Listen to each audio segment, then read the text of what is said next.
श्री गणेश जी महाराज की जय। मैं संतोष देवी शर्मा आप सभी में विराजित परमात्मा को सादर नमन करती हूँ। नमः शिवाय, नमः शिवाय, नमः शिवाय, नमः शिवाय, नमः शिवाय। वैद्यनाथेश्वर ज्योतिर्लिंग के प्राकट्य की कथा। सूत जी कहते हैं, राक्षस राज रावण जो बड़ा अभिमानी और अपने अहंकार को प्रकट करने वाला था, उत्तम पर्वत कैलाश पर भक्ति भाव से भगवान शिव की आराधना कर रहा था। कुछ काल तक आराधना करने पर जब महादेव जी प्रसन्न नहीं हुए, तब वह शिव की प्रसन्नता के लिए दूसरा तप करने लगा।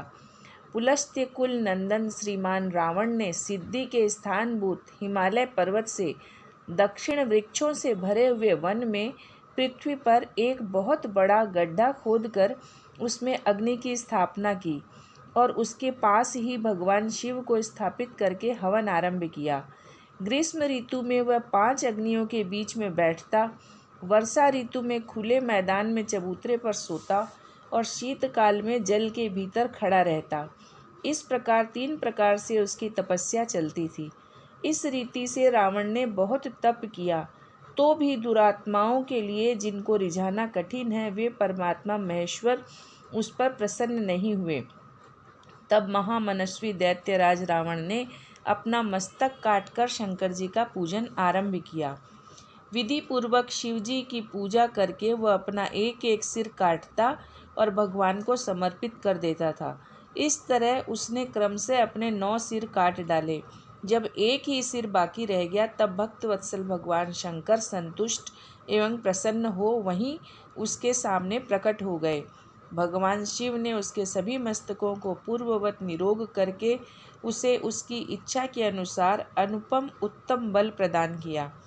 भगवान शिव का कृपा प्रसाद पाकर राक्षस रावण ने नतमस्तक हो हाथ जोड़कर उनसे कहा, देवेश्वर प्रसन्न होइए, मैं आपको लंका में ले चलता हूँ। आप मेरे इस मनोरथ को सफल कीजिए, मैं आपकी शरण में आया हूँ। रावण के ऐसा कहने पर भगवान शंकर बड़े संकट में पड़ गए और अनमने होकर बोले, राक्षस राज, मेरी सार गर्भित बात सुनो। तुम मेरे इस उत्तम लिंग को भक्ति भाव से अपने घर को ले जाओ, परंतु जब तुम इसे कहीं भूमि पर रख दोगे, तब यह वहीं सुस्थिर हो जाएगा, इसमें संदेह नहीं है। अब तुम्हारी जैसी इच्छा हो वैसा करो।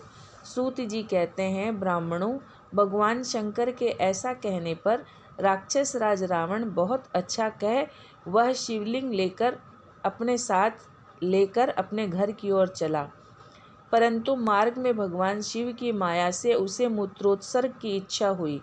पुलस्त्य नंदन रावण सामर्थ्यशाली होने पर भी मूत्र के वेग को रोक न सका। इसी समय वहां आसपास एक ग्वाले को देखकर उसने प्रार्थना पूर्वक वह शिवलिंग उसके हाथ में थमा दिया और स्वयं मूत्र त्याग के लिए बैठ गया। एक मुहूर्त बीतते बीतते वह ग्वाला उस शिवलिंग के भार से अत्यंत पीड़ित हो व्याकुल हो गया। तब उसने उसे पृथ्वी पर रख दिया। फिर तो वह हीरकमय शिवलिंग वहीं स्थित हो गया। वह दर्शन करने मात्र से संपूर्ण अभिष्टों को देने वाला और पाप राशि को हर लेने वाला है। मुने, वही शिवलिंग तीनों लोकों में वैद्यनाथेश्वर के नाम से प्रसिद्ध हुआ, जो सत्पुरुषों को भोग और मोक्ष देने वाला है। यह दिव्य उत्तम एवं श्रेष्ठ ज्योतिर्लिंग दर्शन और पूजन से भी समस्त पापों को हर लेता है और मोक्ष की प्राप्ति कराता है। वह शिवलिंग जब संपूर्ण लोकों के हित के लिए वहीं स्थित हो गया, तब रावण भगवान शिव का परम उत्तम वर पाकर अपने घर को चला गया। वहां जाकर उस महान असुर ने बड़े हर्ष के साथ अपनी प्रिया मंदोदरी को सारी बातें कह सुनाई। इंद्र आदि संपूर्ण देवताओं और निर्मल मुनियों ने जब यह समाचार सुना, तब वे परस्पर सलाह करके वहां आए। उन सब का मन भगवान शिव में लगा हुआ था। उन सब देवताओं ने उस समय वहां बड़ी प्रसन्नता के साथ शिव का विशेष पूजन किया। वहां भगवान शंकर का प्रत्यक्ष दर्शन करके देवताओं ने उस शिवलिंग की विधिवत स्थापना की और उसका नाम वैद्यनाथ रखकर उसकी वंदना और स्तवन करके वे स्वर्गलोक को चले गए।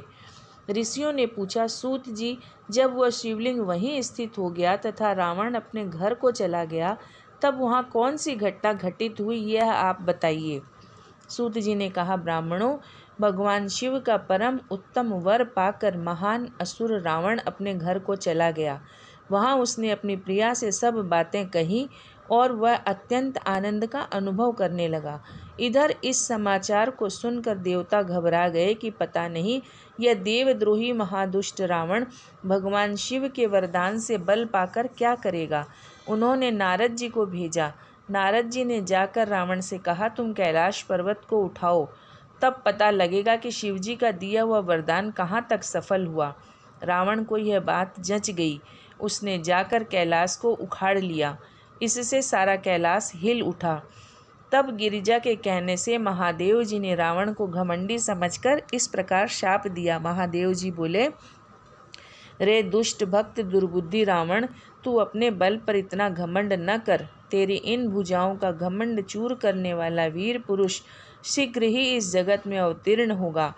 सूत जी कहते हैं, इस प्रकार वहाँ जो घटना हुई उसे नारद जी ने सुना। रावण भी प्रसन्न चित्त हो जैसे आया था उसी तरह अपने घर को लौट गया। इस प्रकार सूत जी ने वैद्यनाथेश्वर का महात्म्य बताया है। इसे सुनने वाले मनुष्यों का पाप भस्म हो जाता है।